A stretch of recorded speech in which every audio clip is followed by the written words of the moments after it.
Senator Marco Rubio from Florida. Senator, delighted you're on board. I'm glad to be on. So let me just start by telling you a quick vignette that happened in California and Sacramento yesterday. Antonio Villaraigosa, the outgoing Democratic mayor of Los Angeles, was leaving the state capitol where he had been lobbying to get some changes in a property tax law called Proposition 13 in California. And a guy walking the other direction as the mayor was leaving said to the mayor, why don't you go back to Mexico? Mayor Villaraigosa was born in Los Angeles, but the guy's an anti-illegal immigration activist, and it was a term that I found stunning and rude and very pejorative. Do you want to comment on the incident, Senator? Well, I didn't witness the incident, but if I had, I would have thought the same way you did. I mean, it's a dumb comment, and it really has nothing to do with the immigration debate. That sounds to me like it has a lot more to do with the other things that are not relevant to the immigration debate, although some people may hide behind the immigration debate that have those views of the world. But at the end of the day, that's not really what the immigration debate should ever be about. So do you think it shows how harsh the debate, and some cases irrational, the debate has become? Yeah, among a small minority of people. I mean, I still believe it's a small sliver of Americans that harbor views like the ones you just outlined, and I do not think that represents the vast majority of the people in this country, including many engaged on both sides of the immigration debate. But do those views exist? Of course they do. Are they indicative of what I think the majority of people believe? I don't think so. I don't believe so. And yet I remember in January in Florida where you did a magnificent job hosting. You were the de facto host of the primary campaign down there. You didn't endorse any candidate. You were gracious, very articulate. You were very measured. Everyone started pointing to you as the vice presidential candidate then. But one of the things you said is that you talked about the harsh rhetoric in the immigration debate, and you faulted yourself for not calling out people who fall into what is essentially hate speech at times. And I think it's true on both sides of the debate. On the one hand, you have a group of people who basically have, unfortunately, taken the narrative in a direction that is not positive, and they get all the press coverage. So that's the tragic part, and I think that's indicative of the general political debate in America, which is that today, in order to get more attention or to stand out above the crowd, you have to say outrageous things. And so even jokes in that regard are things that I think we should be very, very careful about. You're not pointing out or not walking away from. On the other hand, I've seen people that if you don't agree with their specific ideas about immigration, I mean, not only do you have to agree on the immigration view that they have, but if you don't agree on the specific law that they support, word for word, then they use terms like anti-immigrant. And I don't think that because someone is in favor of enforcing our immigration laws or because they want a functional legal immigration system, that makes them anti-immigrant. And I also don't believe that because you're in favor of reforming our immigration system, that makes you a supporter of open borders. But the power of the rhetoric in the immigration debate, the power that it has in elections, is the reason why you continue to see this issue flounder and be used by some on both sides of the debate for political gain. Why didn't you support the DREAM Act? I mean, I don't mean to give you right. An open-ended exposition here on an essay, but yeah. in short strokes, why not give something to help out the kids, the innocent kids? And that's that's not accurate. I do want to help out these kids. The DREAM Act is a way to help them out. It's like a doctor saying you have a certain problem, and so here's the medicine we're going to give you. I think it's the wrong medicine because I think it creates problems. The DREAM Act, as it is currently structured, has a series of problems that not only denies it the support that it needs, but I think would be counterproductive to our goal of having a legal immigration system that works. So, for example, it provides for chain migration, which I think is the biggest problem that it creates. So you're not only helping the kids, but once a kid becomes a citizen or a legal resident and then a citizen, they can now act as an anchor to bring in their entire family through the process. And that means that the DREAM Act is not limited to the kids. It could be expanded to millions of people, which is problematic. But I do think that there is another way to deal with this, and I think that one of the debates we need to begin to have is there is a difference between path to citizenship and legalization. You can legalize someone's status in this country with a significant amount of certainty about their future without placing them on a path towards citizenship, and I think that is something that we can find consensus on, and it's one of the ways to address the issue of chain migration. It's one of the issues that I hope to begin engaged in because I point to a case that I think will serve as a catalyst for a re-examination of this whole issue, and that's the case of a young girl in Miami who about a week ago was about to be deported at the end of this month, and she's the valedictorian of her high school. She arrived when she was 4 years old. She entered the U.S. legally, on her mom's tourist visa. Her mom had to return home to Colombia to get medical treatment, and so the tourist visa is revoked, and now she's here without documents. But she has a 6-point-something GPA. She wants to be a molecular biologist. Now, if she played basketball or she threw 90 miles an hour, we're going to keep her.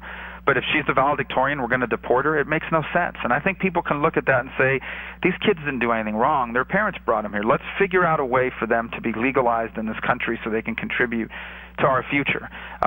Likewise, kids that want to serve in the armed forces and so forth. So I do think there are changes that can be made to the concept of the DREAM Act that will make it acceptable and get it passed, and that's what I hope to be a part of. So will you lead that effort of trying to get Democrats and Republicans to work to craft something to fix this mess? Yeah, and that's what we're trying to do as we speak. I mean, obviously there are some of my colleagues, and respect for, I give them the right to, because they've been working on this long before I even got here, and they've been working on this for a while, so I'll wait for them to make their public pronouncements about what they're working on or what they're trying to put together.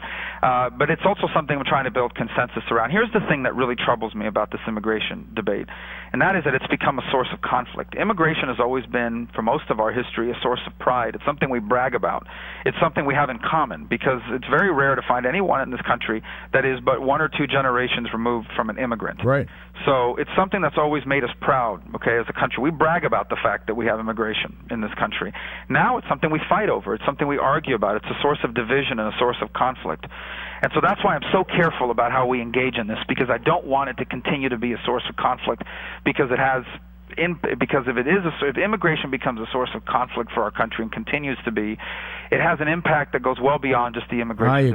I agree. It's becoming racial at its core. It's awful what's happening. Well, it robs us, even more than that, it robs us of a very proud part of our heritage. What separates us from the world, Geraldo, one of the things that really makes us different from everybody else is that we said, look, we don't care what your parents did for a living. We don't care if you weren't connected, if they weren't famous, if you don't know the right people or didn't go to the right schools. If you're smart and you work hard, we are going to create a society here where it doesn't matter where you came from. You can be anything that your talent allows you to be and your work ethic allows you to be.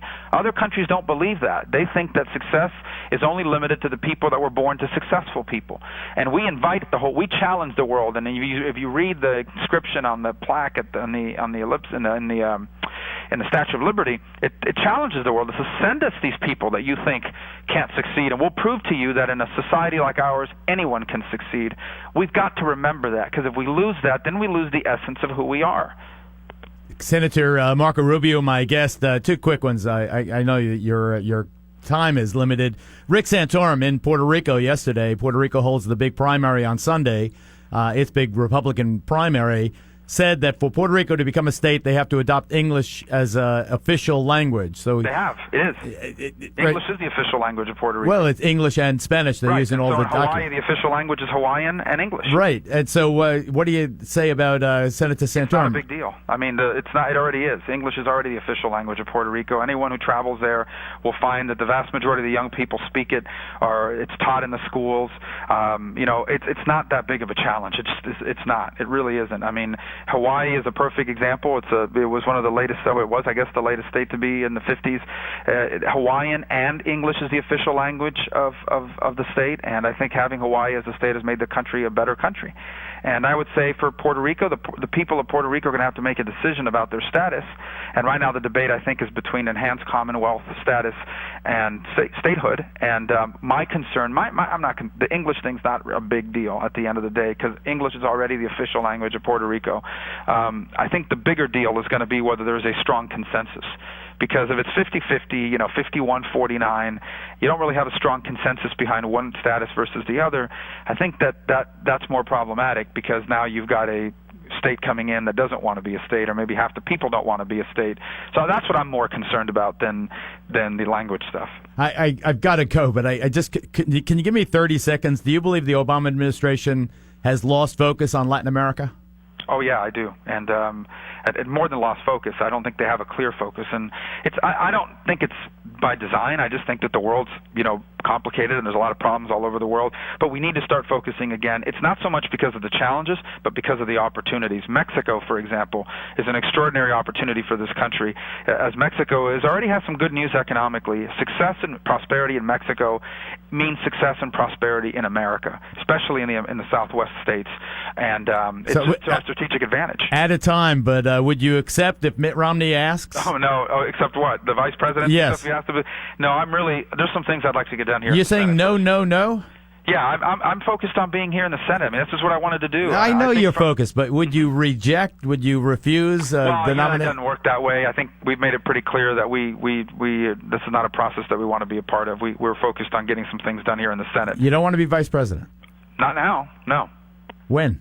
Well, I don't know if ever, but it's certainly not now. You're asking me about today. I do not, no. So tomorrow, you mean like June, July? No, I mean now, like in the immediate future. But very good. Good try. Senator Marco Rubio, I appreciate it. Thanks, Ron. Thank you.